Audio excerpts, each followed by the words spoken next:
नमस्कार, स्वागत है आपका इंडिया डेली में। मैं हूं आपके साथ विवेक शांडिल्य। एक बहुत मशहूर संस्कृत में कहावत है कि विनाश काले विपरीत बुद्धि, और पाकिस्तान पर यह श्लोक बिल्कुल सार्थक और सटीक साबित हो रही है, क्योंकि जिस तरह से पाकिस्तान आतंकी राह पर चला है और ऑपरेशन सिंदूर में भारत ने आतंकिस्तान और आतंक का जो इलाज किया है, उससे साफ है कि पाकिस्तान विनाश के करीब है, क्योंकि सिंदूर की ताकत पाकिस्तान नहीं पहचान पाया। और सिंदूर की ताकत क्या होती है, यह आदिकाल से सबको पता है। लंका और रावण का नाश सिर्फ सिंदूर के कारण हुआ था, और पाकिस्तान भी उसी विनाश के रास्ते पर चल रहा है। आतंकिस्तान का पनाहगार बने पाकिस्तान को यह मालूम भी नहीं होगा कि जो सिंदूर महिलाओं का अभिमान है, प्रभु हनुमान का श्रृंगार है, उसे ललकार कर चुनौती देकर खुद पाकिस्तान ने अपनी मौत को दावत दी है। पीएम मोदी ने साफ लफ्जों में कहा, शरीर कितना ही स्वस्थ क्यों ना हो, लेकिन अगर एक कांटा चुभता है तो पूरा शरीर परेशान होता है। इसलिए उस कांटे को न सिर्फ निकालने का वक्त आ चुका है, बल्कि जिस पौधे पर यह कांटा पनप रहा है, उस पौधे को जड़ से उखाड़ फेंका जाएगा, उस पेड़ को नेस्तनाबूद कर दिया जाएगा, उसे धराशायी कर दिया जाएगा। भारत ने 3 बार पाकिस्तान को युद्ध में धूल चटाई है, लेकिन जब जब बार बार हमारे सामर्थ्य को ललकारा जाए, तो मैं पाकिस्तान को यह बता देना चाहता हूं, यह देश वीरों की भूमि है। हम आतंकवाद के कांटे को न सिर्फ निकालेंगे, बल्कि इसे जलाकर खाक कर देंगे। आज प्रधानमंत्री ने ऑपरेशन सिंदूर के बहाने पाकिस्तान का जिक्र किया, आतंकिस्तान का जिक्र किया, साथ ही साथ कांग्रेस को भी निशाने पर लिया। उन्होंने कहा, कश्मीर पर सरदार पटेल की बात नहीं मानी गई। पहले ही आतंकवादियों को मार देते तो यह दिन नहीं देखना पड़ता। 75 साल से हम आतंकवाद को झेल रहे हैं। 1947 में जब मां भारती का बंटवारा हुआ, देश 3 टुकड़ों में बंट गया। उसी रात कश्मीर में पहला आतंकी हमला हुआ। मां भारती के एक हिस्से पर पाकिस्तान ने मुजाहिदीन के नाम पर आतंकियों का इस्तेमाल कर कब्जा कर लिया। अगर उसी दिन ये मुजाहिदीन मारे गए होते और सरदार पटेल की इच्छा थी, जब तक पीओके हमें नहीं मिल जाता तब तक हमारी सेना रुकेगी नहीं, लेकिन किसी भी पॉलिटिशियन ने, उस समय की सरकार ने उनकी बात नहीं सुनी। और अब हम पिछले 75 साल से आतंकवाद का सामना कर रहे हैं। पहलगाम भी इसी का एक उदाहरण था। जब पाकिस्तान से हमारी जंग हुई तो हमने पाकिस्तान को 3 बार हराया। इसी खास मुद्दे पर आज डिबेट, लेकिन पहले प्रधानमंत्री का बयान सुनते हैं। आज तक जिसे हमें प्रॉक्सी वॉर कहते थे,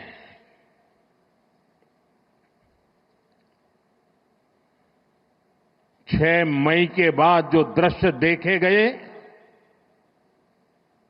उसके बाद हम इसे प्रॉक्सी वॉर कहने की गलती नहीं कर सकते हैं। और इसका कारण है,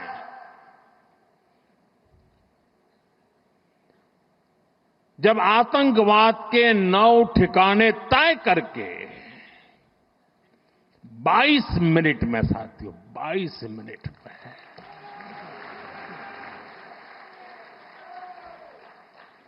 उनको ध्वस्त कर दिया। और इस बार तो सब कैमरा के सामने की सारी व्यवस्था रखी थी, ताकि हमारे घर में कोई सबूत न मांगे। अब हमें सबूत नहीं देना पड़ रहा है, वो ऊपर वाला दे रहा है। पाकिस्तान को आतंक की बीमारी से मुक्त करने के लिए पाकिस्तान के अवाम को आगे आना होगा, पाकिस्तान के नौजवानों को आगे आना होगा। सुख चैन की जिंदगी जियो, रोटी खाओ, वरना मेरी गोली तो है ही। भारत टूरिज्म पर विश्वास करता है। टूरिज्म लोगों को जोड़ता है, लेकिन पाकिस्तान जैसा देश भी है जो टेररिज्म को ही टूरिज्म मानता है, और ये दुनिया के लिए बहुत बड़ा खतरा है।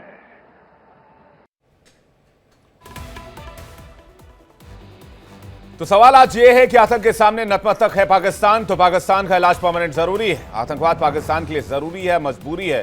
ये गुड टेररिज्म बैड टेररिज्म की चाल आखिर कब तक चलेगा? और सबसे बड़ा सवाल, क्या 1947 में ही आतंकवाद को खत्म कर दिया जाना चाहिए था? 1947 की गलती देश 75 साल से भुगत रहा है। बातचीत करने के लिए डॉक्टर कौशल कांत मिश्रा, प्रवक्ता बीजेपी, यश श्रीवास्तव, प्रवक्ता कांग्रेस पार्टी, एडवोकेट संजीव नासियार, प्रवक्ता आम आदमी पार्टी, धर्मेंद्र सिंह, प्रवक्ता समाजवादी पार्टी, सौरभ दुबे, राजनीतिक विश्लेषक हमारे साथ जुड़ रहे हैं। आप सभी मेहमानों का बहुत स्वागत है। सबसे पहले सवाल यश श्रीवास्तव आपसे। प्रधानमंत्री ने कहा कि सरदार पटेल की बात नहीं मानी गई, अगर मानी जाती तो शायद वो जो मुजाहिदीन, सो कॉल्ड मुजाहिदीन जो थे, जो पाकिस्तान की तरफ से लड़ रहे थे, वो वहां टिकते नहीं और आज पीओके भी हमारा होता, और ये 75 साल से जो हजारों जाने गई हैं, देश की धरती लहूलुहान हुई है, शायद ये भी नहीं होता। आज सुबह पवन खेड़ा जी की एक प्रेस कॉन्फ्रेंस हुई थी, उसमें ऐसा ही सवाल उनसे भी किसी ने पूछा था, और हम पूरी कांग्रेस पार्टी इसी बात से स्तब्ध है कि देश के प्रधानमंत्री का यह स्तर हमें देखना पड़ रहा है। ये 80, 90, 70 के दशक के रजा मुराद और सदाशिव अमरापुरकर लेवल के डायलॉग प्रधानमंत्री बोल रहे हैं आज की तारीख में। इतिहास भूगोल कुछ नहीं जानते वो। क्यों पीओके की लड़ाई रुकी थी, किसके कहने से रुकी थी? खुद सरदार पटेल, भारतीय सेना, भारत सरकार सबकी सहमति से रुकी थी, क्योंकि हमारे पास ऊपर पहाड़ी पे बर्फ में लड़ने का अनुभव नहीं था, हमें नुकसान ज्यादा हो रहा था। ये पूरा इतिहास कईयों बार दोहराया जा चुका है, और इस इतिहास को पूछ पूछ के फोकट में कूदने वाले आरएसएस वीएचपी के लोग जो 1925 में स्थापित हो चुके थे, इस लड़ाई में कहीं भी योगदान देने नहीं आए। तो हमें कब तक इन फालतू क्रिंज सवालों के जवाब देने पड़ेंगे? विवेक जी, ये बताइए आप। तो हमारे सवाल है कि वो पहलगाम के आरोपी आतंकी कहां हैं, क्यों नहीं पकड़े जा रहे? उन्हें पकड़े बिना सीज फायर कैसे हो गया? किसी तीसरे ने सीज फायर क्यों करा दिया? और हमें सुनने को क्या मिल रहा है? ये फालतू के डायलॉग। पीओके लेने गई थी ना सेना, आपने क्यों कराया सीज फायर? आपके साथ पूरा देश था, पूरा विपक्ष था। अरे लड़के मैदानों में खड़े थे कि हम वॉलंटियर करेंगे देश के लिए, और तब आप आ गए वापस, और आपने आके फिर चालू कर दिया, आप पीओके ले लेंगे। अरे कब ले लेंगे भाई? लेने गए थे तब तो भाग आए आप वापस। सेना तो नहीं हटी अपनी जगह से, पर आप हट गए। आपके विदेश मंत्री ने पाकिस्तान को पूर्व सूचना दे दी हमले की, at the start of attack. क्या फालतू की बात हो रही है यहां पे? तो डील तो 1991 में की गई थी। कौन सी जानकारी डील? देंगे? कौन सी डील? यही जानकारी वाली, इंस्टॉलेशंस की जानकारी, परमाणु ठिकानों की जानकारी, हमला करने से पहले जानकारी। ये बातें वो व्यक्ति करें, यानी मैं आपकी नहीं किसी और की बात कर रहा हूं। ये वो दलील हर सरकार तरफ से वो दी जा रही बातें है। करे विवेक जी, जो अपनी आंखों में लेजर ना चमकाती हो फोकट में। ये समझौते, ये डील आपको पहले नहीं पता थी, जब आप मीडिया में बोल बोल के स्पेशल इफेक्ट्स चलवा रहे थे, जब आप ये बोल रहे थे कि बस अब पीओके भी हमारा और कराची पोर्ट भी फोड़ दिया और इस्लामाबाद भी जीत लिया, तब ये नहीं याद नहीं आई आपको ये समझौता या जो भी है? आपको सब कुछ तब याद आता है जब आपके ऊपर सवाल हो। नहीं तो आपके वो फर्जी, भद्दे, घटिया ट्रोल किसी को भी नहीं बख्शते। मुझे बताइए, कर्नल सोफिया कुरैशी के परिवार को कलेक्ट्रेट से रैली में फूल फेंकवाने के लिए क्यों बुलाया? यदि प्रधानमंत्री मान रखते हैं तो उन्हें खुद मिलने जाना चाहिए था। यह क्या तमाशा हो रहा है? सस्ती फिल्म के विलन की तरह फैंसी ड्रेस में कोई भी आके खड़ा हो जाता है, उस पर फूल फेंको, उसकी जय जय करो। किया क्या है? कुछ नहीं। मजाक समझ रखा है देश के युवाओं को, देश के किसानों को। वो करोड़ों युवा जो खड़े थे सड़क पे कि हम वॉलंटियर करेंगे, उनका क्या? आज आप कल कोई मुझसे कह रहा था किसी चैनल पे कि भैया हमने पीओके के लिए तो लड़ाई नहीं, बीजेपी वाले ही थे। तो क्या आप तय भी कर पा रहे हैं कि आपने क्या किया, क्यों किया, कैसे किया? हमारी विदेश नीति इस समय कहां खड़ी है? आपके इस ढीलेपन के कारण कुवैत और अरब एमिरेट ने पाकिस्तान को वीजा दे दिया है। यह स्थिति है आज। तो आप कह रहे हैं कि 1947 में कोई गलती हुई नहीं थी? 1947 में एक ही गलती हुई थी कि इनका पंजीकरण नहीं कराया और इनके ऊपर नकेल नहीं कसी। यह गलती हुई थी। इनसे पूछना चाहिए था कि कहां हो तुम 3 दिन में सेना बनाने वाले लोग, क्यों नहीं आए भारतीय सेना के साथ खड़े होने? 1947 कब तक सुने हम? 1947 आज जो पीढ़ी युवा है वो 11 साल से अपना जीवन झोंक रही है बेरोजगारी, महंगाई में, नफरत में, वो क्या 1947 के बहाने सुनेगी बैठ के? आज से और 50 साल बाद ये पीढ़ी बूढ़ी हो जाएगी, तब भी ये लोग 2047 बोलते रहेंगे। तो उस समय के लोग भी अपने बुढ़ापे का इंतजार करें और रोज नई बकवास सुने। क्या ये इस देश का स्तर रह गया है? मैं कौशल कांत जी के पास आ रहा हूं। कौशल कांत जी कह रहे हैं 47 की दिक्कत है ही नहीं। अब सबसे पहले तो मेरे दोस्त कह रहे थे कि क्या किया है, तो कितनी चीजें बताऊं क्या करने के बाद हम यहां पहुंचे हैं।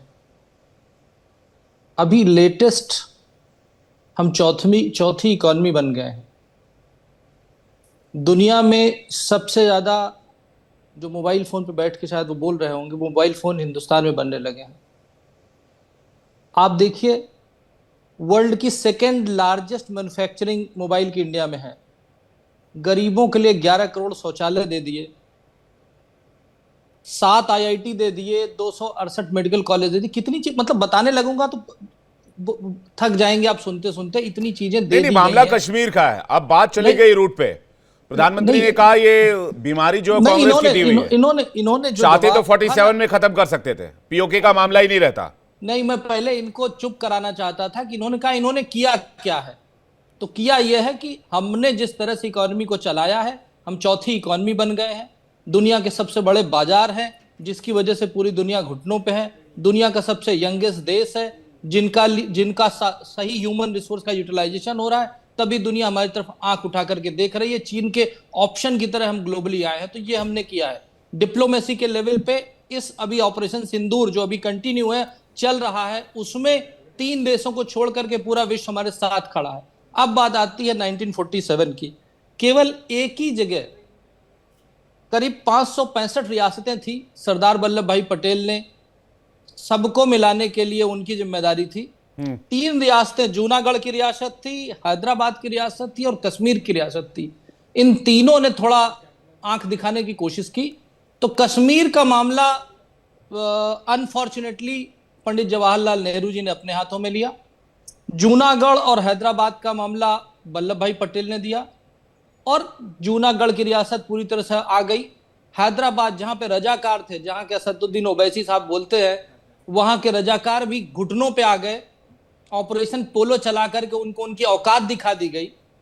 ये किया था। पर पंडित जवाहरलाल नेहरू ने क्या सोचा था मैं उस बारे में नहीं कह सकता, लेकिन इतिहास की गलतियों से अगर हम नहीं सीखेंगे तो हम भविष्य को संवार नहीं पाएंगे। आपने तो इतिहास बाएं हाथ वालों से लिखवाया है, दाहिने हाथ से लिखवाया होता तो पता होता। जो अपने मन का इतिहास लिखवाते थे और उनका ऑब्जेक्टिव क्या था कि एक ऐसा इतिहास भारत को पढ़ाया जाए जिसमें सच्चाई ना हो, केवल सेकुलरिज्म भरा हो। सेकुलरिज्म का नतीजा ये देख लीजिए, ये हो रहा है कि आज भी उसी सेकुलरिज्म के नाम पे आतंकवाद फैल रहा है, उसी सेकुलरिज्म के नाम पे जगह जगह दंगे हो रहे हैं। तो आपको इतिहास की गलतियों से सीखना पड़ेगा। आपने अगर उस समय जैसे रजाकारों को वल्लभ भाई पटेल जी ने कंट्रोल किया था और खत्म कर दिया था, तो जब पीओके पे कब्जा किया था कबाइलियों ने, भारत की सेना ऑर्डर जा रही थी, उसको रोका गया। ये तो हकीकत है ना भाई, इसमें क्या गलत है? मतलब जानना नहीं चाहिए। अगर हम अपने देश के इतिहास को जानेंगे नहीं तो दोबारा वो गलती फिर कर सकते हैं ना। आप देखिए, चाइना के साथ युद्ध हुआ, उस समय चाइना के पास एयरफोर्स नहीं थी, इंडिया के पास एयरफोर्स 1932 से थी, उसका इस्तेमाल नहीं किया गया। आपने यूएन में मेंबरशिप मिली थी इंडिया को, आपने वो पंडित जवाहरलाल, हमारे प्रधानमंत्री, मैं बड़ी इज्जत से बोल रहा हूं, हमारे देश के प्रथम प्रधानमंत्री हैं, मैं उनकी बहुत इज्जत करता हूं, लेकिन जो गलतियां की हैं उसको अगर देश जानेगा नहीं तो कैसे दोबारा वो गलती नहीं करेगा। आप ये देखिए, यूएन की मेंबरशिप इंडिया के पास थी, वो उन्होंने दे दी।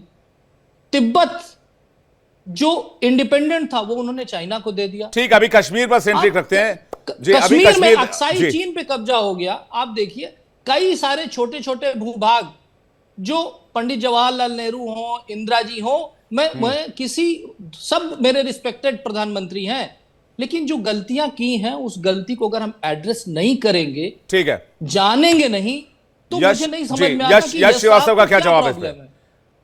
भाई जूनागढ़ और हैदराबाद और कश्मीर का जो मामला था, इसमें कश्मीर का जो मामला वो नेहरू जी को दिया गया, वो एक प्रॉब्लम ही बनकर रह गया। विवेक जी देखिए, आज नेहरू जी की पुण्यतिथि है, इसीलिए आज ये नेहरू के नाम पे फिर से रोने आए हैं बीजेपी आरएसएस वाले।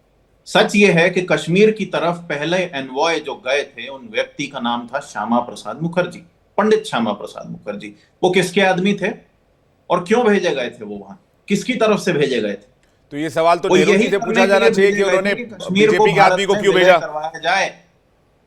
वो नेहरू नहीं थे, पंडित श्यामा प्रसाद मुखर्जी। तो फैसला तो नेहरू जी का रहा होगा सर। विवेक जी मेरी बात पूरी होने दीजिए, आपने कौशल मिश्रा को बिना रोके सुना, कर लीजिए। इनका तमाम ट्विस्टेड इतिहास, उससे मुझे कोई मतलब नहीं, आज की पीढ़ी को कोई मतलब नहीं, लेकिन एक चीज से मुझे आपत्ति है, सेक्युलरिज्म शब्द के खिलाफ जब ये लोग बोलते हैं तो ये अपनी मानसिक विक्षिप्तता बताते हैं। क्यों? क्योंकि सेक्युलर शब्द इनके हिंदू मुसलमान एजेंडा तक सीमित नहीं है। सेक्युलरिज्म शब्द हर व्यक्ति की आस्था की रक्षा करता है। आप और मैं अलग अलग तरीके से होली दिवाली मनाते हैं, ये हमारा हक है, ये भी सेक्युलरिज्म की देन है। कोई 4-5 आदमी कड़ा और पुस्तौली पहन के, अपने रंग का गमछा पहन के आप पे दबाव नहीं डाल सकते कि आप मेरी तरह दिवाली मनाइए या मैं आपकी तरह होली मनाऊं। ये भी सेक्युलरिज्म है और ये पढ़े लिखे अनपढ़ों को समझने की बहुत जरूरत है। ये रोते रहने से इतिहास ठीक है, इतिहास गलत था, लेकिन वो इतिहास सुधारा गया, उसके लिए संविधान बनाया गया।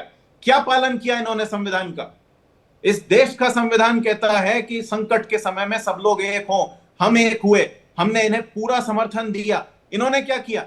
कश्मीरी बच्चों के साथ मारपीट करी, इन्होंने विपक्ष को ट्रोल किया, इन्होंने मौका परस्ती में पीछे से अटैक किया। निशिकांत दुबे वहां जाके हमारे बारे में बात कर रहे हैं, 78 साल की बात कर रहे हैं वहां जाके, जबकि वहां का मीडिया उनसे पूछ रहा है कि आप अपने घर में हिंदू मुसलमान करते हो, यहां क्या करने आए हो? तो जवाब नहीं है उनके पास, तो बोल रहे हैं कि भैया आतंक का कोई धर्म नहीं होता। ये मतलब दोगलेपन की सारी सीमाएं पार हो चुकी हैं और हम यहां बैठ के शाखा छाप इतिहास सुन रहे हैं। क्यों? अगली तो पीढ़ी कब तक ये बकवास यूएन 11 साल हो गए आपको। मैं एक सेकंड, यश भाई एक सेकंड, क्या यूएन में कश्मीर के मैटर को लेकर जाना ये शाखा छाप इतिहास है? क्या जाना चाहिए था, नहीं जाना चाहिए था, इस बात पे डिबेट हो सकती है, लेकिन यूएन की मध्यस्थता मीडिएशन से वॉर रुका, ये बात शाखा छाप तो नहीं हो सकती है। अगर यूएन के मीडिएशन से ये बात हिंदुस्तान पाकिस्तान से निकलकर इंटरनेशनल लेवल पर चली गई, नहीं तो उस समय भारतीय सेना भी इतनी सक्षम थी कि हम पूरे कश्मीर की रक्षा करके वहां से कबायलियों को खदेड़ सकते थे। इतनी सी बात है। इस बात का जवाब मैंने शुरू में ही दिया है आपको, और सवाल यही है कि अगर उस समय आपको इंटरनेशनल मीडिएशन नहीं चाहिए था तो आज कैसे ट्रंप आपके डीजीएमओ से पहले ट्वीट कर रहा है? कैसे कर रहा है? और ये बोल रहे हैं देश बाजार बना, एप्पल के सीईओ को धमकी मिल रही है। क्या जवाब दिया आपने उसका? क्या आपने बोला कि नहीं भाई हम एप्पल की फैक्ट्री बनाने में और कुछ करेंगे, या ट्रंप ऐसा ना बोले? कुछ बोला है सरकार ने आधिकारिक रूप से? कुछ नहीं बोला है।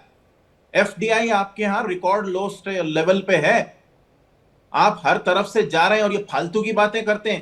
ठीक है, कौशल कांत मिश्रा जी जल्दी से। नेपाल जैसा देश भी आपको सपोर्ट नहीं कर रहा। मैं देखिए अभी आज टेररिज्म की बात और कश्मीर इशू की बात करते हैं, ओवरऑल मुद्दों पर जाएंगे तो इसको समेटना मुश्किल हो जाएगा, बात को समझने की कोशिश कीजिए। जहां तक आपने फॉक्सकॉन की बात, पाकिस्तान को किसी ने भी, जहां तक आपने फॉक्सकॉन की बात की, फॉक्सकॉन ने ऐसा कुछ नहीं कहा है। फॉक्सकॉन ने कहा है 3600 करोड़ का इन्वेस्टमेंट किया है, 3600 करोड़ का इन्वेस्टमेंट और 2026-27 में होगा।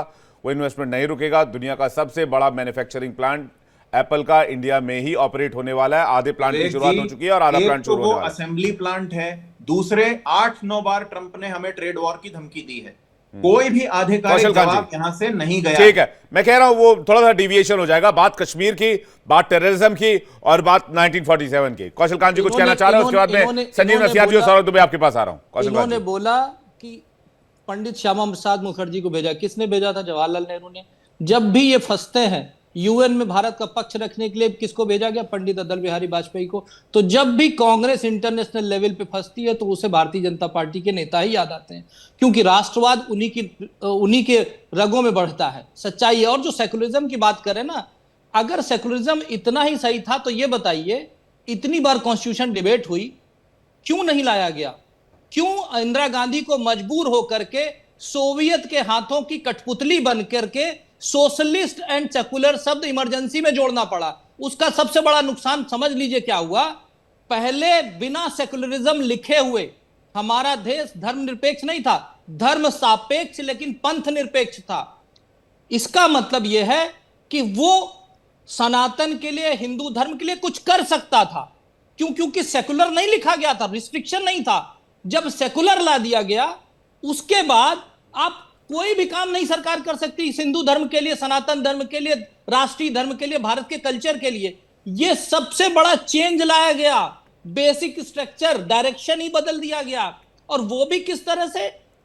इमरजेंसी के दौरान, प्रोसीजर ना फॉलो करके। तीसरी चीज मैं बताना चाहूंगा, ये बार बार बोल रहे हैं साहब, आप इस समय भारत में फॉरेन इन्वेस्टमेंट, फॉरेन करेंसी 2014 के मुकाबले 3 गुनी से ज्यादा है। आज हम चौथी इकॉनमी बन चुके हैं। 5वीं थे, चौथी बन गए अभी कुछ दिन पहले ही। किस तरह की बात? दुनिया का सबसे बड़ा रेलवे ब्रिज, दुनिया की में सबसे ज्यादा शौचालय, दुनिया का सबसे बड़ा हेल्थ इंश्योरेंस, हर चीज दुनिया में अगर हम नंबर, सबसे बड़ा स्टैच्यू, क्या क्या बताऊं। इतना डेवलपमेंट के साथ अगर हमारे देश के लोगों को असली इतिहास नहीं बताया जाएगा तो कांग्रेस हमेशा उसी सेकुलरिज्म के पीछे छुप करके अपने कुकर्मों तो को फैक्ट आप कह रहे हैं, फैक्ट यही है कि कश्मीर मैटर के लिए नेहरू सरकार जिम्मेदार है। बिल्कुल। आप ये बताइए ना, कश्मीर का प्रधानमंत्री थे वो, उन्होंने कश्मीर का ठेका लिया, बाकी उन्होंने हैदराबाद, जूनागढ़ और पूरा देश छोड़ दिया। तो कहीं कैंसर नहीं डेवलप हुआ, केवल एक जगह कैंसर डेवलप हुआ समाज का, भारत का, वो डेवलप हुआ कश्मीर का, पीओके के नाम पे। और आज तक उसमें आतंकवाद चल रहा है। जब हम उसकी बात करते हैं तो ये दुखती रग है कांग्रेस की। जल्दी से यश कुछ कहना चाह रहे हैं। यश, आपका रिएक्शन? ये कंटिन्यूअस होता रहेगा। यश का जवाब मैं दूंगा, मैं यश का जवाब देता रहूंगा। निहायत तो यही तो डिबेट होती है सर। तो डिबेट में क्या तलवार थोड़ी खींच लेंगे? कौशल कांत जी, गजब बात करते हैं आप। निहायत ही असंवैधानिक बात है ये। सेक्युलरिज्म शब्द का विरोध हम कतई नहीं सुनेंगे, चाहे ये बोलें, चाहे इनके दो कौड़ी के ट्रोल बोले, चाहे कोई घटिया फिल्म बोले। सेक्युलरिज्म शब्द इस कॉन्स्टिट्यूशन की आत्मा है, वो रहेगी। इनको कोई नहीं रोक रहा। इनके फालतू के तमाशे चलते हैं, उसको भी कोई नहीं रोकता। किसी और धर्म के लोग अपना काम करते हैं, उन्हें भी कोई नहीं रोकता।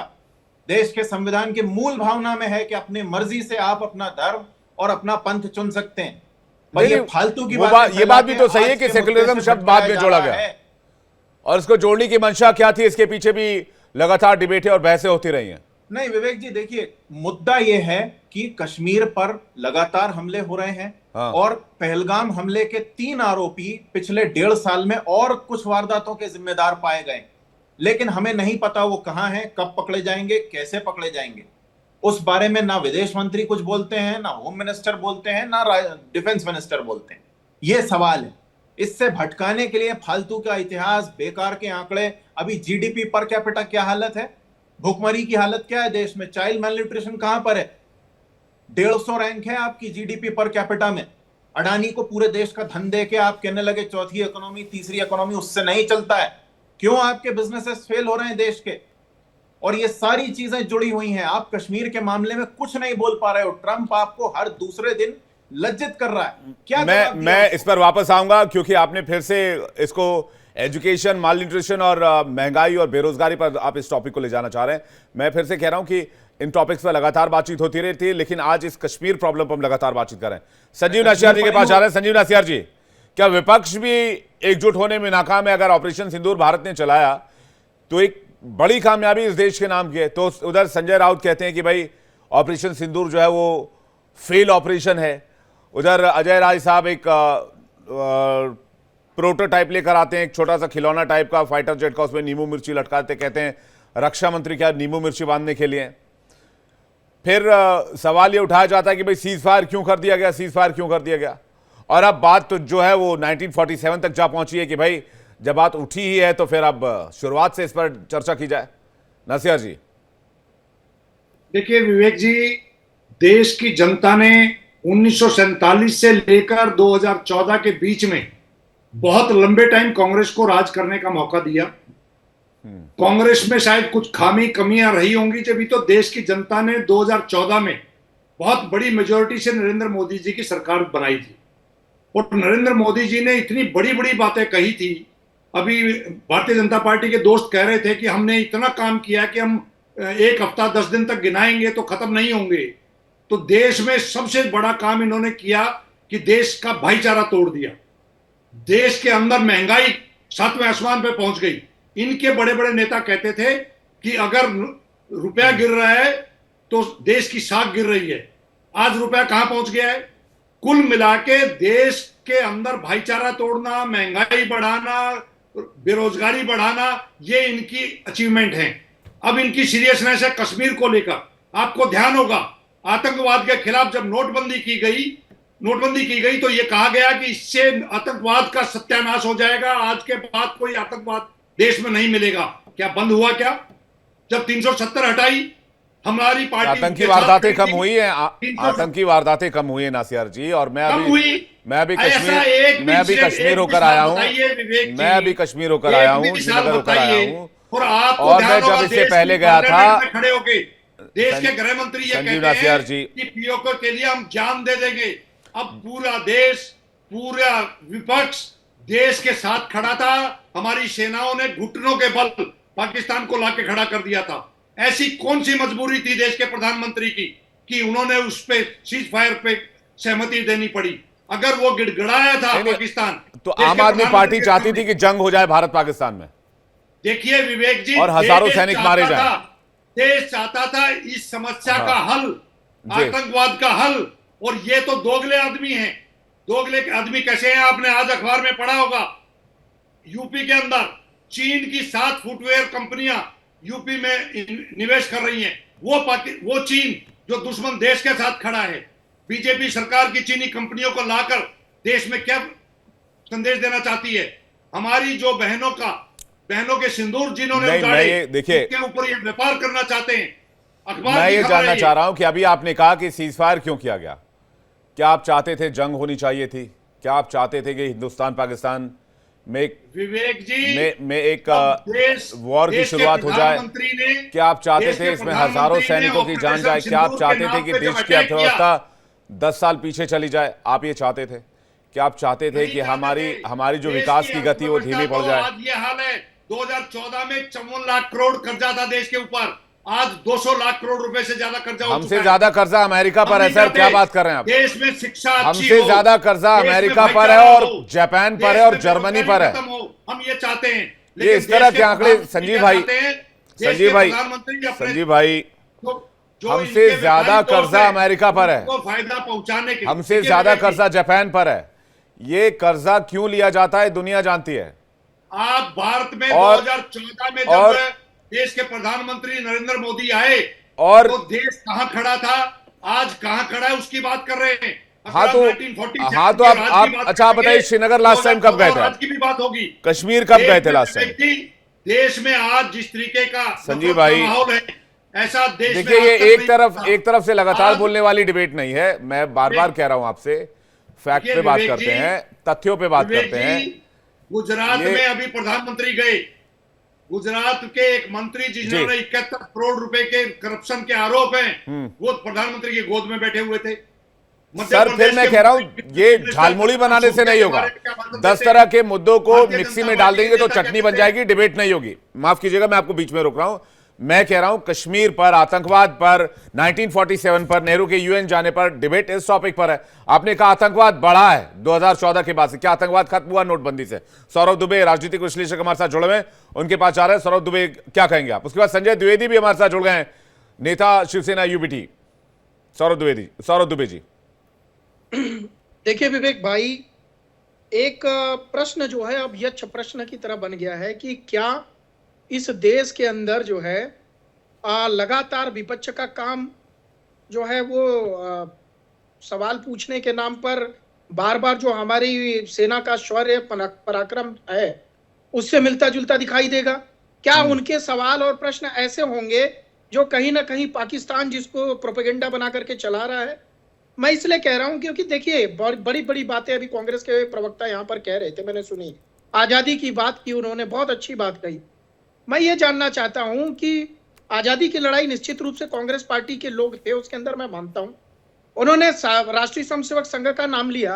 क्या उनको नहीं पता कि उनके प्रथम सरसंघ चालक परम पूजनीय डॉक्टर केशवराव बलिराम हेडगेवार कौन सी पार्टी के समर्थक थे? उस समय तो कांग्रेस पार्टी के ही वो समर्थक थे। शायद उनको ये जानकारी नहीं होगी। दूसरी बात, कांग्रेस अगर इतनी अच्छी आजादी की लड़ाई लड़ रही थी तो भगत सिंह की फांसी क्यों नहीं रुकी? चंद्रशेखर आजाद जो पूरी दोपहर नेहरू के घर पर रहते हैं और शाम को उस पार्क के अल्फ्रेड पार्क के अंदर जाते हैं और मुखबिरी हो जाती है, क्या उसके राज नहीं खोले जाने चाहिए? क्या लाल बहादुर शास्त्री जो हमारे देश के पूर्व प्रधानमंत्री थे, उन प्रधानमंत्री की रहस्यमयी हत्या हो जाती है और कांग्रेस के राज में कुछ भी खुल के नहीं आता है? नेताजी सुभाष चंद्र बोस मारे जाते हैं, आज उनका हमें कुछ नहीं पता चलता कैसे उनकी मृत्यु हो गई। हमारी इतनी मजबूत प्रधानमंत्री इंदिरा गांधी जी की हत्या होती है कांग्रेस के राज में। हमारे इतने मजबूत प्रधानमंत्री स्वर्गीय राजीव गांधी जी जो अपनी ही सरकार के अंदर आतंकवादियों द्वारा मार दिए जाते हैं, वो कांग्रेस आज सवाल पूछ रही है प्रधानमंत्री नरेंद्र मोदी से।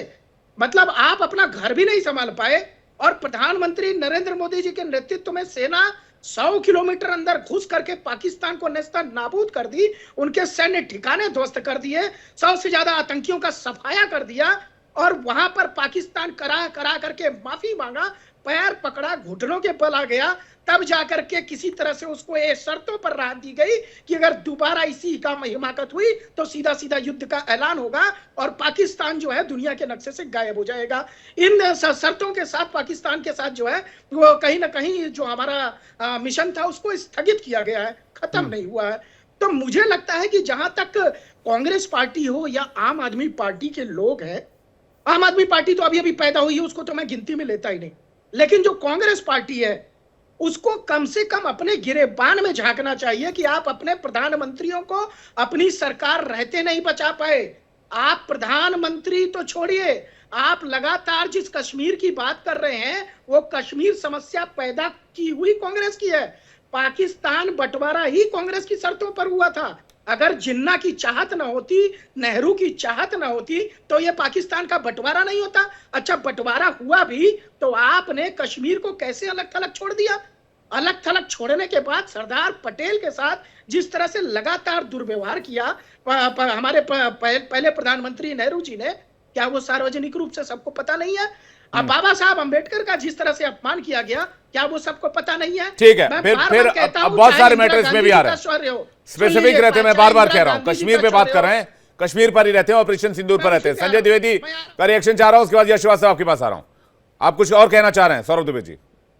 मैं एक लाइन ये कहना चाह रहा था कि देखिए, चाहे आदरणीय हमारी स्वर्गीय इंदिरा गांधी जी थी, जो इतिहास के पन्नों में अगर हम निकालेंगे कमियां तो उनकी भी कमियां निकाल करके दिखाई जाएगी। अगर अटल जी के कमियां निकालेंगे तो वहां भी दिखाई देगी।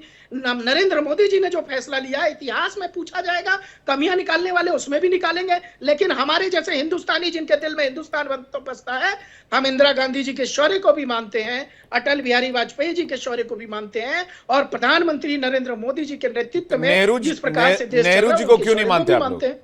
नेहरू जी से तमाम, देखिए नेहरू जी सम्मानित हमारे पहले प्रधानमंत्री थे, लेकिन ये जो संजय द्विवेदी समस्या है ये नेहरू जी की दी हुई है। संजय द्विवेदी जी, आप लोगों की क्या प्रॉब्लम है? आप लोगों को क्यों लगता है ऑपरेशन फेल हो गया? पूरा देश ऑपरेशन सिंदूर की तारीफ कर रहा है, आप लोग कह रहे हैं कि ऑपरेशन सिंदूर फेल ऑपरेशन है। संजय राउत जी ने तो शायद बयान भी दे दिया है। आपकी आवाज नहीं आ रही, माइक चेक कीजिएगा प्लीज। हाँ, अब आ रही है, बोलिए।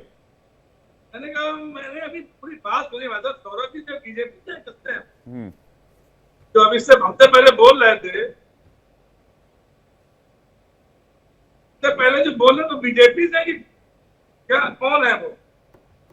जो कोई भी हो, राजनीतिक विश्लेषक है, उनका एक पक्ष हो सकता है। इस सब में समय जाया मत कीजिए। संजय राउत क्या कह रहे हैं ये बता दीजिए। कह रहे ऑपरेशन सिंदूर फेल हो गया है। देखिए, मैं अभी जो बात प्रवक्ता ने कही है कि भगत सिंह की हत्या, भगत सिंह हो गए, चंद्रशेखर आजाद हो गए, तमाम लोग चीजों के नाम दिए, इनको क्यों नहीं बचाया जा सका? अरे भाई, अजीब बात करते हैं भाई मेरे। 70 साल बाद बताया जा रहा था भगत सिंह की हत्या कांग्रेस ने करता, चंद्रशेखर आजाद हत्या कांग्रेस ने करवा दी। पहले जब ऑपरेशन सिंदूर सफल हुआ, असफल हुआ, वो तो आने वाला दिन बता देगा। नहीं, संजय राउत बता तो रहे हैं फेल हो गया ऑपरेशन सिंदूर। आपके भाई संजय राउत जी कह रहे हैं ऑपरेशन सिंदूर फेल हो गया, आप कह रहे हैं आने वाला दिन बताएगा। नहीं, मैं तो मैं कह रहा हूँ फेल हो गया। आप कह रहे हैं जो तो पाकिस्तान भी यही कह रहा है, मतलब पाकिस्तान और शिवसेना की लाइन एक है। अरे पाकिस्तान का क्यों भी जोड़ रहे हैं? तो आप ही तो कह रहे हैं फेल हो गया, वो भी कह रहा फेल हो गया। नहीं क्यों ना, तो कह रहा ठीक कह रहे थे जिसको हमें जो लग रहा है वो हम कह रहे हैं, पाकिस्तान जो लग रहा है पाकिस्तान कह रहा है, पाकिस्तान को अगर लग रहा है कि हाँ फेल हो गया तो फेल हो गया, इसमें बुराई मानने कौन सी बात? नहीं तो आप भी तो कह रहे हैं फेल हो गया, तो पाकिस्तान और आपकी लाइन एक कैसे हो गई? सुनते लीजिए मेरा मेरी बात जी। अगर हम कह रहे हैं हम विपक्ष में रह के कोई अपनी बात नहीं बोल सकते क्या तानाशाही है देश में? नहीं बोल सकते हैं, लेकिन दुश्मन देश की भाषा और आपकी भाषा एक जैसी कैसे हो सकती है? कोई भाषा बोलने को, भाषा वो बोलने चाह रहे हैं तो बोल रहे हैं, तो हम उनसे मिलकर जाएंगे। ये आपने अभी कैसी एंकर की दी है? ये नहीं, बुरा मत मानिए संजय भाई, बुरा मत मानिए, मैं कह रहा हूँ दोनों के बयान में समानता है। कुछ भी बोल रहा है, जो पाकिस्तान कह रहा है वही बात संजय राउत कह रहे हैं, उनकी भी बयान वही है कि ऑपरेशन सिंदूर फेल हो गया। पाकिस्तान भी पूरी दुनिया में यही ढिंडोरा पीट रहा है। मैं तो कह रहा हूँ समानता है, क्या संयोग है ये? अरे समानता क्यों है भाई? हम अगर हमें लग रहा है फेल हो गया है तो फेल हो गया ना, तो उसका पाकिस्तान कहाँ घुस गया हमारे संग में? हम पाकिस्तान गए थे आपसे मिलने, उनके सेना नहीं, लेकिन शिवसेना की लाइन अगर पाकिस्तान से मैच करे, अगर भाई अगर पाकिस्तान से हमारी मेलजोल है तो पकड़ गिरफ्तार करें। संजय राउत का एजेंट है पाकिस्तान की, गिरफ्तार करें, क्या दिक्कत भाई? प्रधानमंत्री आप, गृह मंत्री आपका, रक्षा मंत्री आपका, आप गिरफ्तार कर लीजिए उनको। लेकिन गिरफ्तार करने की बात नहीं, पाकिस्तान की भाषा बोल रहा है, पाकिस्तान कैसी भाषा बोल रहा है? मैं समानता, मैं कह रहा हूं बोल नहीं रहे, मैं कह रहा हूं समानता दिख रही है, एक जैसा लाइन दिख रहा है। जो बात पाकिस्तान कह रहा है जी, गिरफ्तार करके सिद्ध कराए कि समानता क्यों दिख रही भाई? नहीं, गिरफ्तार करना कोई, देखिए गिरफ्तार करना कोई सोल्यूशन थोड़ी होता है। राजधर्म है, यहाँ पे अगर हम सरकार की हम सराहना करेंगे, सरकार का साथ देंगे, आपकी सरकार के विरोध भी जाएंगे। नहीं विरोध में जाइए, लेकिन आपकी इस लाइन से ऐसा कर रहा है कि कोई मर्डर करने वाला व्यक्ति कहे कि मैं तो मर्डर करूंगा, अगर सरकार की में हिम्मत है तो मुझे गिरफ्तार कर ले, अरेस्ट कर ले मुझे, तो ये एक तरह से दादागिरी वाली लाइन लग रही है संजय भाई। दादागिरी वाली लाइन नहीं लग रही, बात ये आपको लग रही ना, और जितने चैनल उनको लगती है क्योंकि इससे खबरें बनती हैं तो आपको लग रही है। सौरभ द्विवेदी आपको कुछ कहना चाह रहे हैं, जल्दी से। यश श्रीवास्तव और कौशल कांत जी और संजीव नासियार जी आपके पास आ रहा हूं। सौरभ द्विवेदी जल्दी से बोलिएगा आप। देखिए, दादागिरी वाली नहीं है, गीदड़ भपकी वाली लाइन है। जो पाकिस्तान गीदड़ भपकी देता है वही संजय राउत यहाँ बैठ करके गीदड़ भपकी देते हैं। और रही बात जेल जाने की, अभी जेल जाकर के तो आए थे भ्रष्टाचार। मैं तो मुझे बड़ा आश्चर्य होता है कि बाला साहब ठाकरे की आत्मा कितनी रो रही होगी, क्या सोच रहे होंगे वो, कैसी पार्टी उन्होंने बनाई थी, किस तरह से देशभक्त की एक पार्टी बनी हुई थी, उसका नाम कलंकित करने के लिए सारे के सारे लोग इकट्ठे। ठीक है, यश श्रीवास्तव कुछ कहना चाह रहे हैं, ठीक, आपकी बात आ गई। मैं दोबारा से मैं संजय द्विवेदी जी से सवाल पूछ लूंगा। यश श्रीवास्तव कुछ कहना चाह रहे हैं, यश श्रीवास्तव जी।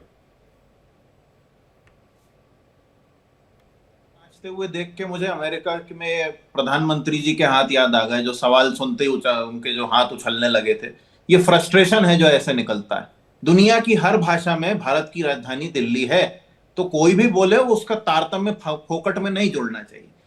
ऑपरेशन सिंदूर फेल हुआ या पास हुआ, ये सोचना हमारा विषय नहीं है, सेना का विषय है। लेकिन उस सेना के शौर्य के पीछे छुपने वाली बीजेपी और आरएसएस कभी भी ये नहीं स्वीकार करती है कि सेना को युद्ध में आगे भेज के, वो युद्ध ही था, आप बॉम्ब गिरा रहे हैं, वहां से फायरिंग हो रही है, हमारे लोग मारे जा रहे हैं, वो युद्ध की स्थिति थी। और मीडिया ने खूब सीजीआई चलाया था युद्ध की स्थिति में। युद्ध की स्थिति और युद्ध में फर्क होता है। किसी तीसरे की बात सुन के सीज फायर को मानते हैं तो ये हमारी सेना के साथ भी धोखा है, लोगों के साथ भी धोखा। अच्छा, 47 ने भारत के पीछे छुपना बंद कर दें। 47 ने भारत में सीज फायर क्यों मान ली? फिर 47 से भारत में सीज फायर क्या हो रहा है, क्यों हो रहा है, उससे बीजेपी को क्या करना? बीजेपी को तो ट्रोल चला रहे ना।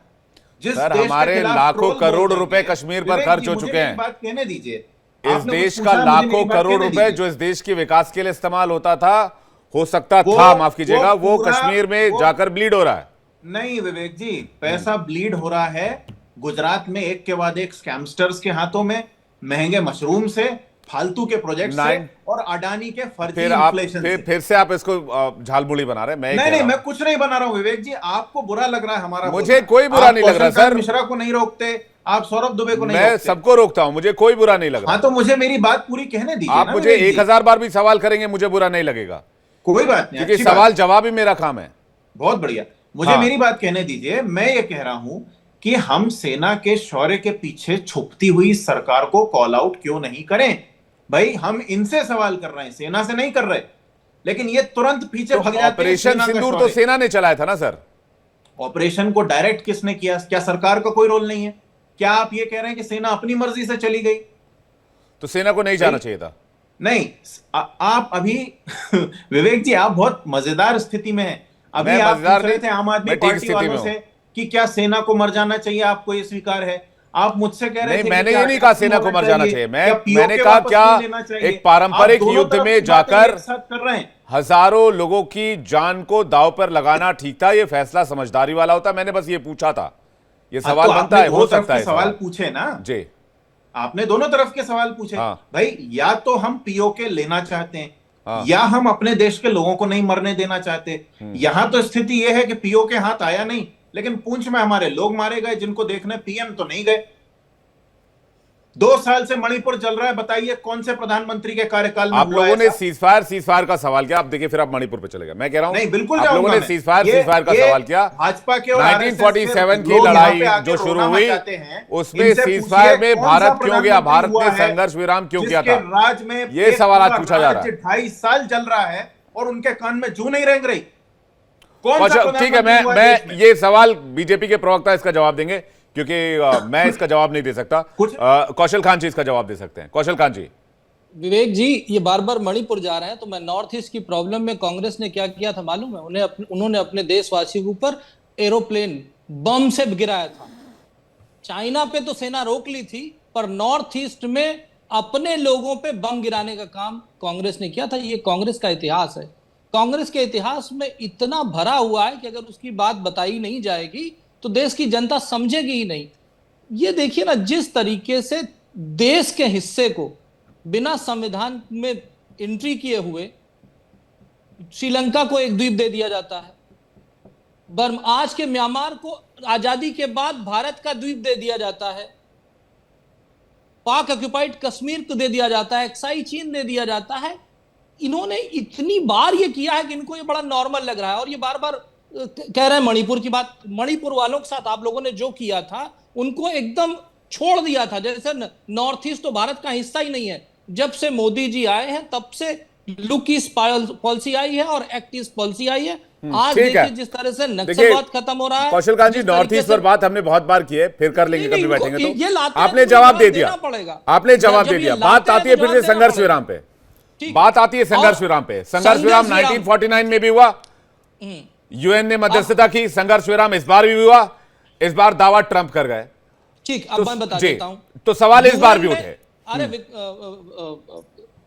सुनिए विवेक जी, यूएन में ने इंटरफेयर किया, ये ऑन डॉक्यूमेंट है। युद्ध विराम अभी नहीं है, जो अभी सिंदूर ऑपरेशन सिंदूर जो बॉर्डर पे चल रहा था उसको सेना ने सस्पेंड किया। ये सेना का अपना डिसीजन है, डीजीएमओ से बात करके डिसीजन है। पर इन्हें तो पाकिस्तान की लाइन लेनी है ना। पाकिस्तान भी ये कह रहा है कि अमेरिका के कहने पे हुआ था और ऑपरेशन सिंदूर फेल हो गया, ये भी वही कह रहे हैं। आप ये देखिए कि इन्होंने जब जब युद्ध विराम किया, चाहे कश्मीर की बात कर लें, चाहे 65 की बात कर लें, चाहे 62, 71, हर जगह इन्होंने युद्ध विराम जब किया, यूएन ने इंटरवेन किया, ऑन डॉक्यूमेंट बात हुई है, और यूएन के इंटरवेन अमेरिका के प्रेशर पे आप हमेशा कॉल ऑफ किया गया।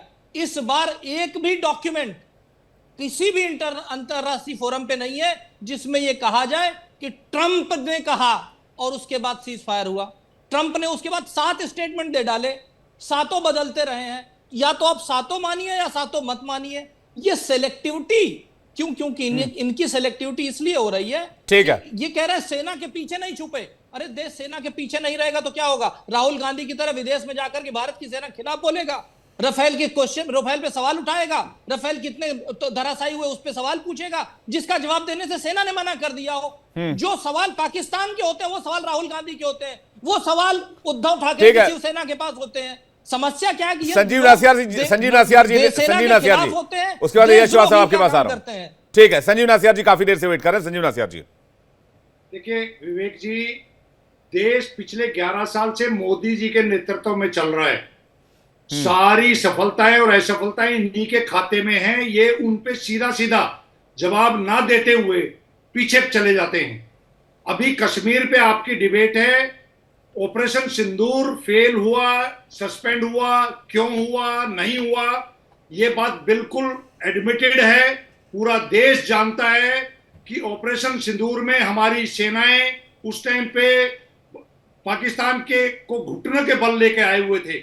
उस टाइम पे सीज फायर का पहला एक्सप्रेस ट्वीट आना, अब तक 8 बार बयान आने के बाद देश के प्रधानमंत्री या कोई कोई ऐसी स्टेटमेंट देश की तरफ से ट्रंप के खिलाफ नहीं आना, ये अपने आप में साबित करता है। और चीन के साथ व्यापार आगे बढ़ाना, अपने देश के उस देश के साथ जो देश दुश्मन के देश के साथ खड़ा है, आज टर्की, आज चीन पूरी तरीके से पाकिस्तान के साथ खड़ा होने के बावजूद आज ये संबंध, व्यापार के संबंध चाइना से क्यों नहीं तोड़ रहे? इसलिए नहीं तोड़ रहे क्योंकि इनका एजेंडा कुछ और है। देश के अंदर वो 4 आतंकवादी जिन्होंने हमारी बहनों का सिंदूर उजाड़ा, वो आज तक कहां हैं ये बताने में ये नाकामयाब हुए हैं। ये बात सीधी सीधी नहीं करते हैं। इन्होंने 9 टारगेट बता के, 21 टारगेट बता के 9 पे अटैक किया, 12 टारगेट्स को छोड़कर क्यों आए, उस पे जे साइलेंट है। देश जानना चाहता है कि आपने ऑपरेशन सिंदूर को सस्पेंड क्यों किया, जब आपके सामने ये तो आप भी मान रहे हैं कि 9 लोकेशन हिट हुए, तब तो ये महिलाओं ने जब, संजीव भाई आप ये मान रहे हैं 9 लोकेशन हिट हुए, तो फिर तो ये ऑपरेशन कामयाब रहा। नहीं, ऑपरेशन सेना का कामयाब था। हाँ। लेकिन बीच में छोड़कर आना, ये क्या मजबूरी थी देश के प्रधानमंत्री की? सेना को क्यों रोका गया, क्यों सीज फायर हुआ, क्यों ट्रंप ने उस सीज फायर को अनाउंस किया और वो बार बार? सौरभ दुबे जी जल्दी से, ठीक है, अब सवाल रिपीट हो रहा है। मैं सौरभ दुबे जी, उसके बाद यश आपके पास आ रहा हूं। सौरभ दुबे जी, कांग्रेस, आम आदमी पार्टी और शिवसेना यूबीटी, इनके न मानने से हमें कोई फर्क नहीं पड़ता। सेना का शौर्य कम नहीं होता। और जिस प्रकार से हमारे ऊपर एकाएक से आतंकवादी घटना हमारे यहाँ हुई थी, उसका बदला हमने जो है वहां पर जितने टेररिस्ट के ठिकाने थे उसको ध्वस्त करके लिया। ना तो कोई युद्ध हो रहा था, ना ही किसी प्रकार से हमने युद्ध की कोई घोषणा की थी। हाँ, निश्चित तौर पर पाकिस्तान की तरफ से जो क्रिया हुई, उसकी प्रतिक्रिया में हमने पूरा पाकिस्तान ध्वस्त कर दिया। 22 मिनट में उसको घुटनों के बल बैठा दिया। तो अब लगातार मुझे तो ये नहीं समझ में आता। देखिए, हम अपेक्षा भी नहीं कर सकते। जो राहुल गांधी जी लगातार जब भी अमेरिका जाते हैं, भारत की बुराई करते हैं, हिंदुओं को गाली देते हैं, हिंदी भाषा का अपमान करते हैं, यहाँ की संवैधानिक संस्थाओं का अपमान करते हैं, उनसे क्या अपेक्षा करेंगे? जब मल्लिकार्जुन खड़गे इतना बड़ा अपमान सेना का करते हैं, भाजपा के एक मंत्री ने बयान दिया, वो तो एक व्यक्ति पर दिया, उसको तो सजा मिलनी चाहिए। लेकिन मल्लिकार्जुन खड़गे का बयान इतना बड़ा गंभीर बयान था कि उन्होंने कहा कि ये छुटपुट लड़ाई थी, मतलब पूरी सेना के ऊपर सवाल उठा दिया। बताइए, ऐसे लोग कांग्रेस पार्टी के अंदर है। ये बड़े आश्चर्य की बात है कि कोई कहता है 15,000 के ड्रोन को मारने के लिए 15 लाख रुपए क्यों खर्च किए। ऐसे अनपढ़ जाहिल लोग पार्टियों के अंदर बैठे हैं जिनको कांग्रेस पार्टी अपनी पार्टी से बाहर नहीं निकालती। रही बात केजरीवाल जी की भूमिका की, केजरीवाल जी ने सिर्फ प्रधानमंत्री नरेंद्र मोदी का विरोध किया, उनको कायर भाषा लिख करके पूरा बैनर लगा करके एक बार भी वो पूरे युद्ध के दौरान सरकार के साथ खड़े दिखाई नहीं दिए। उन्होंने एक बार भी बयान नहीं दिया। और संजय द्विवेदी जी को मैं कह दूं कि कम से कम जो है आपको बर्बाद करने वाला संजय राउत, उद्धव ठाकरे अच्छे भले व्यक्ति जिनको जो है आकाश से सीधा पाताल में पहुंचा दिया, कम से कम आपकी तो यश श्रीवास्तव आपको जवाब देना चाह रहे हैं। यश श्रीवास्तव जी। विवेक जी, मुझे ये छद्म विश्लेषकों को कोई जवाब नहीं देना। मैं तो सेंस की बात कर रहा हूं। सीधा सवाल है, ऑपरेशन था तो रुका क्यों? हम जब मानसिक रूप से तैयार थे, ये तो आप पे भी सवाल उठा रहे हैं। इनकी जो बात है, ये कह रहे हैं कि युद्ध था ही नहीं। खड़गे जी तो उसे छुटपुट युद्ध कह रहे हैं, ये तो कह रहे हैं युद्ध था ही नहीं। तो आप नहीं, ये तो स्पेशल इफेक्ट चला रहे थे विवेक जी उस दिन। नहीं, मैंने कोई स्पेशल इफेक्ट नहीं चलाया, हमको माफ कर दीजिए भैया। कोई आक्षेप नहीं लगा रहा। नहीं, जहां चला होगा आप वहां पर पूछ लीजिएगा भाई साहब। यश भाई, मुझे टोकिए मत प्लीज। नहीं, आप बार-बार स्पेशल इफेक्ट की बात कर रहा हूं। मैं ये कह रहा हूं कि भैया हमने कोई स्पेशल इफेक्ट नहीं चलाया। हमने जो यथार्थ जानकारी आई वो दर्शकों के सामने रखी। हमने किसी भी देश पर कोई कब्जा नहीं किया, पहली बात। दूसरी बात ये कि नहीं, ये आप युद्ध था, मान लीजिए। ये युद्ध था या नहीं था, इस बारे में भारतीय सेना जवाब दे चुकी है।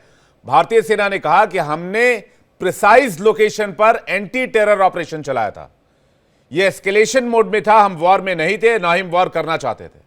डीजीएमओ का स्टेटमेंट है, आप उठाकर देख लीजिएगा शायद, या फिर आपने सुना होगा उसको। सुनिए, जल्दी से सुनिए, पूरा कर लीजिए, सुनिए। फिर द्विवेदी जी काफी देर से वेट कर रहे हैं जी। हाँ, मैं जो कहना चाहता हूं वो ये है हाँ। कि उस दिन भी हमारी बहस हुई थी आधी स्क्रीन पे, आपके चैनल पे भी टैंक उड़ रहे थे, प्लेन चल रहा था, यही हो रहा था। और अभी हमारा जो फोकस है वो ये है कि हमारे विदेश मंत्री ने स्टार्ट ऑफ द अटैक में पाकिस्तान को क्यों बात करी, उसका खामियाजा क्या हमारे लोगों को नहीं हुआ? वो पूर्व सूचना पूंछ के लोगों को क्यों नहीं मिली जो मारे गए, वो 2 बच्चे मारे गए? हमारे देश का संविधान एक भी निर्दोष की जान जाना स्वीकार नहीं करता, और हमारी ये गलती या ढील जो भी है उसका खामियाजा इन लोगों ने भुगता। तो हम इनकी बकवास पे कोई ध्यान नहीं तो देना क्या चाहते। 1991 में कोई करार नहीं किया गया था अडिग हैं। वॉर इंफॉर्मेशन को लेकर चंद्रशेखर जी की सरकार में? नहीं, देखिए, पहले अगर गलतियां हुई क्या हुई ये इतिहास ठीक है, में पहले नहीं अगर जानता, गलती हुई तो उसको क्यों रिपीट किया गया? ठीक है, मैं आ गया सर, अब टाइम लिमिटेड है, टाइम लिमिटेड है, माफ कीजिएगा। कौशल कांत जी का रिएक्शन जल्दी से, उसके बाद संजय द्विवेदी आपके पास आ रहा हूं। कौशल कांत जी। विवेक जी, ऑपरेशन सिंदूर ऑपरेशनल है, चल रहा है। क्यों? क्योंकि ऑपरेशन सिंदूर का डिप्लोमेसी वाला पार्ट चल रहा है, जिसमें 32 देशों का दौरा हो रहा है। और ऑपरेशन सिंदूर बंद क्यों हुआ, ये बात तो विदेशी मीडिया ही बता रहा है ना, कि ऐसा अटैक किया भारत की सेना ने कि न्यूक्लियर ठिकाने तक पहुंच गए। अदरवाइज अमेरिका का विमान न्यूक्लियर चेक करने वाला वहां पाकिस्तान में क्या करने जा रहा था, ये हमारी खबर नहीं है और ये सरकार की भी खबर नहीं है। ये ट्रंप की बात मान रहे हैं तो उन्हीं से पूछ लेना कि क्यों गया था न्यूक्लियर चेक करने वाला विमान।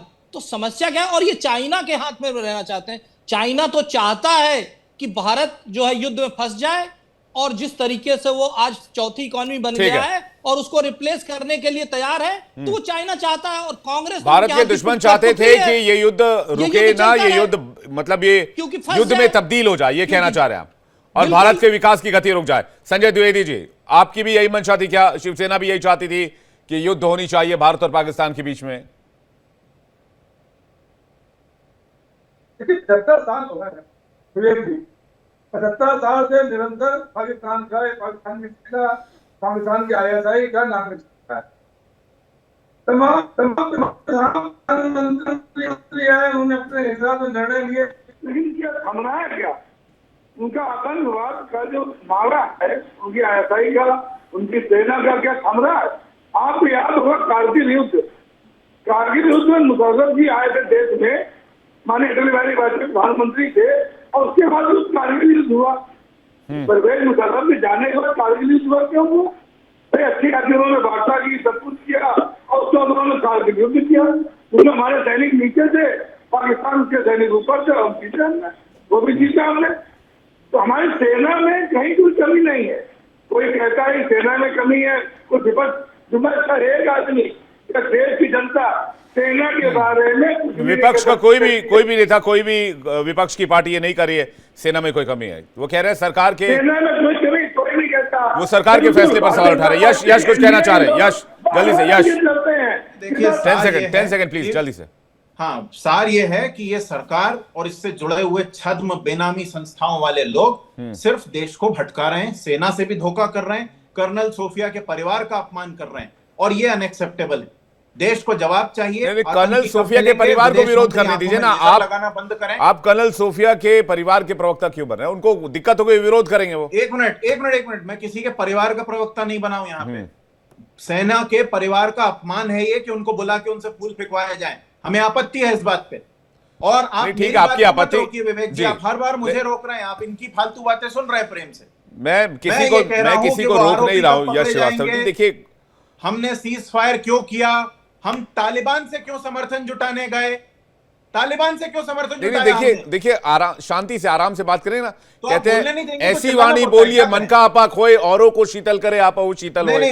तो इस तरह की वाणी होनी चाहिए। यश भाई, गुस्सा मत कीजिए। देखिए, गुस्सा करने से आदमी अपने विवेक पर कंट्रोल खो देता है, तो प्लीज गुस्सा मत कीजिए। जल्दी से 10 सेकंड में सौरभ दुबे का रिएक्शन चाह रहा हूं। नाम है, आप बोलने नहीं दे रहे हैं विवेक जी। मैं कह रहा हूं आपको सबसे ज्यादा मौका दिया मैंने, क्या बात कर रहे हैं? पहली शुरुआत ही आपसे की थी। सौरभ दुबे जी जल्दी से, मेरी बात तो पूरी होने दीजिए। आ गया सर, मैं टाइम लिमिटेड है, माफ कीजिएगा सर। खैर इतना ही टाइम था। Saurabh Dubey ji closing remark please, जल्दी से। झूठ बोलने से, तेज बोलने से, एंकर को डराने से, एंकर को बहकाने से कोई नहीं डरा रहा, कोई नहीं डरा रहा, ये एलिगेशन गलत है। लगातार हमने देखा आपके ऊपर दबाव बना रहा है। नहीं कोई नहीं डरा रहा सर। कांग्रेस गुंडागर्दी के लिए जानी जाती है। अरे नहीं सर, ऐसा कुछ नहीं हो रहा। कह रहा हूँ कि जो सेना का बयान है, अगर ये पढ़ के नहीं आते हैं, नहीं यश जी एक पढ़े लिखे समझदार व्यक्ति है, एक समझदार प्रवक्ता है। बेशक थोड़ा सा भी युवा जोश है तो वो उनके रिएक्शन में नजर आता है। आप सभी मेहमानों का बहुत शुक्रिया। किसी भी सरकार के फैसले को दो नजरिए से देखा जाता है, दो चश्मों से देखा जाता है। सरकार के इस फैसले को भी आने वाली जनरेशन, आने वाली पीढ़ी, मौजूदा समय में भी कुछ लोग अलग अलग नजरिए से देखेंगे, अलग अलग एंगल से देखेंगे, अलग अलग तरीके के सवाल उठाएंगे। लेकिन मैं आप पर छोड़ता हूं, देश के लिए क्या यह सीजफायर जरूरी था, युद्ध जरूरी था, या फिर देश का डेवलपमेंट जरूरी था? क्योंकि पाकिस्तान को जवाब दिया जा चुका था।